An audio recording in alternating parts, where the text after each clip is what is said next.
Thank you, Supervisor Cox, and good afternoon on this beautiful Friday afternoon. When we're encouraging folks to stay at home, we do appreciate the assist from the weather. We know San Diegans are reluctant to leave their house when it rains, so perhaps a little bit easier today.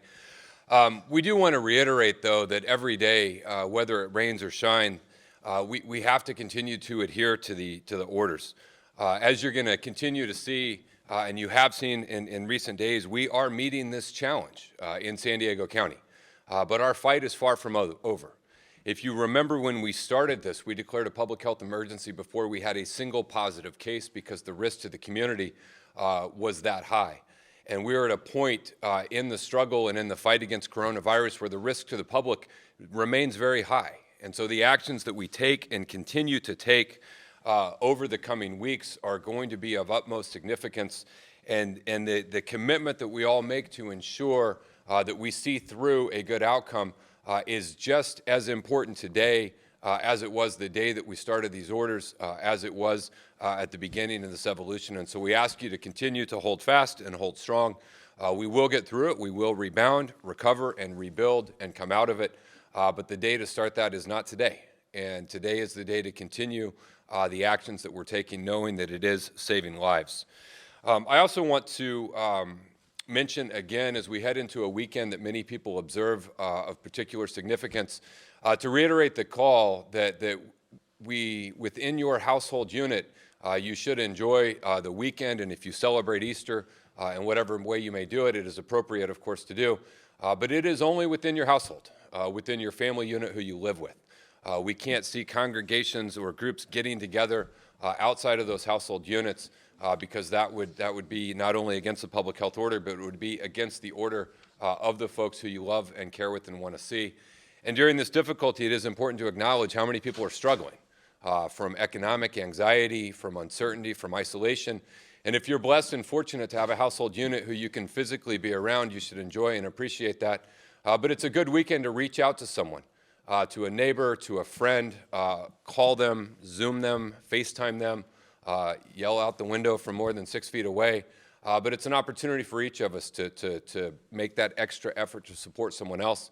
And if you're in a position where you are able to financially support an organization who's helping those who are less in need, it's a wonderful time as a community to come together and continue to support each other as we go through this. I want to jump into our charts. As promised, we're going to give you an update on the Google Mobility Report. This is a useful tool that we think really measures in large part and helps us track our compliance. We shared these numbers with you about a week ago, but I want to show you here. So retail and recreation, this is how much people are moving around to these locations, is down 54% from the baseline. And the +4 there just means we got 4 percentage points better.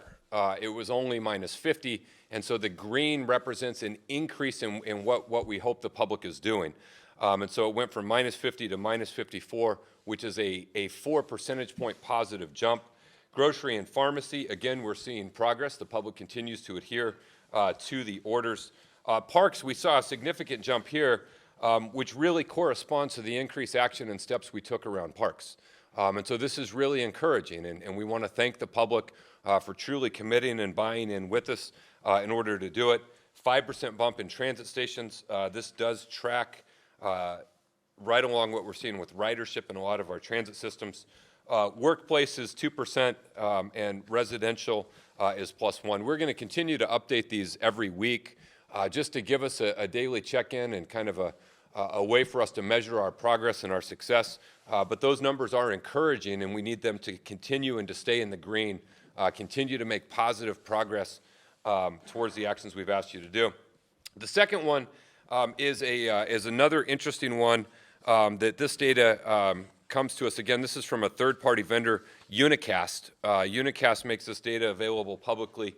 It's related to cell phone utilization and usage and evaluating where those are. I want to be clear, the County of San Diego does no monitoring of any of this. We're simply sharing with you an available third-party app that gives a grade to the state of California as a whole in terms of physical distancing scorecard. State of California gets a B. You can see down there in Southern California, we've got a little bit of work to do to catch up with our neighbors to the north. I know in San Diego, we live in a mantra of beat LA, And we got a little bit of work to do here over the next week to get our score higher than Los Angeles.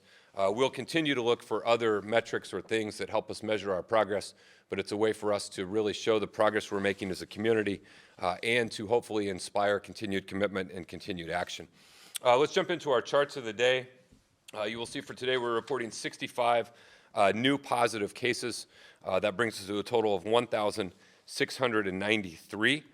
Our testing total is now over 23,000 with 1,255 tests reported yesterday.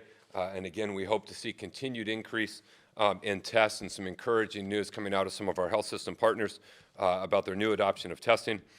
Next chart you see is just the comparison of total tests to total positives, which continue to track generally consistent as we move through this.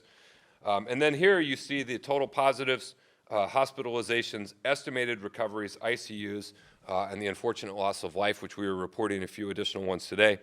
I want to point out particular importance that recoveries, again, as we stated every day, is an estimated recovery based on the date of positive test, removing that person 14 days later, adjusting for the loss of life.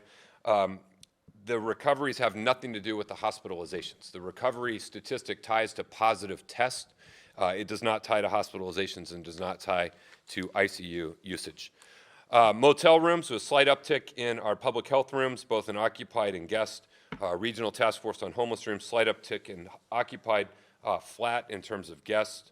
Our outreach efforts, our 211 calls, nurse triage line calls are up, epi calls are up, hygiene calls are up, hand washing stations are flat pending any additional requests, and we have 2 new portable toilets that have been distributed. The personal protective equipment is up in every single category.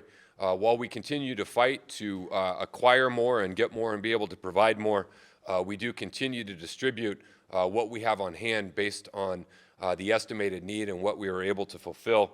And we are pushing almost 2 million individual items of personal protective equipment. And again, today's ventilator report changed from yesterday, which has more to do with all 23 of 23 hospitals reporting. We now stand at 554 ventilators in our healthcare system partners that are available today. Uptick of 1 in the county stockpile at 93 that are ready to reserve. And we continue to await further information from the state on our request, as well as the arrival of those we have ordered on the private market. With that, I would like to introduce Dr. Eric McDonald for his public health update.